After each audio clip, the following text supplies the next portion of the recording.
यहां तो सीधा आता है मेरे पास में कि महाराज जी घर में मांस बनता है, अब क्या करें। भैया भक्तमाल जी बिल्कुल मत पहनना। हम लोग पुण्य नहीं कर सकते, भजन नहीं कर सकते, नाम नहीं कर सकते, भगवत सेवा नहीं कर सकते, कोई बात नहीं, लेकिन कम से कम अपराध तो नहीं करना है। हमसे सेवा नहीं बन पाती, नाम जप नहीं बन पाता, भगवत आराधन नहीं बन पाता, कोई बात नहीं, लेकिन वो तो बन ही नहीं पाता, ऊपर से अपराध और कर रहे हैं, वो तो बिल्कुल नहीं करना है। गले में इनको धारण करना है, रसोई में छिलका भी ना आ जाए असद वस्तु का तो ही धारण कीजिएगा, नहीं तो धारण मत कीजिएगा। और मांस तो बहुत दूर की बात है। मुझे एक वेदना होती है,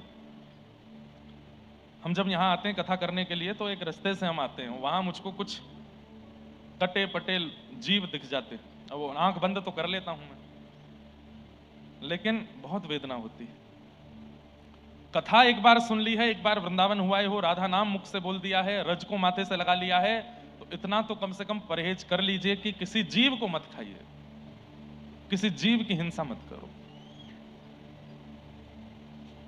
ये भक्तमाल जी गले में धारण करने का मतलब है आप समस्त वैष्णव भक्तों को अपने चित्त में धारण कर रहे हो। उसके बाद यदि आचरण में अशुद्धि आएगी तो कितना उनको कष्ट होगा, वो आपसे कुछ नहीं कहेंगे, कष्ट होकर के वो जब जाएंगे उसका जो अपराध होगा वो आपको लगेगा। इसलिए ये पहले सार्वजनिक नहीं था, सबको नहीं बताया जाता था कि ये गले में पहनना है, पर अब बताने लगे हैं तो इसका नियम भी है कि शुद्धि रखनी पड़ेगी। कम से कम ये मांस और मदिरा की शुद्धि तो रखनी ही पड़ेगी।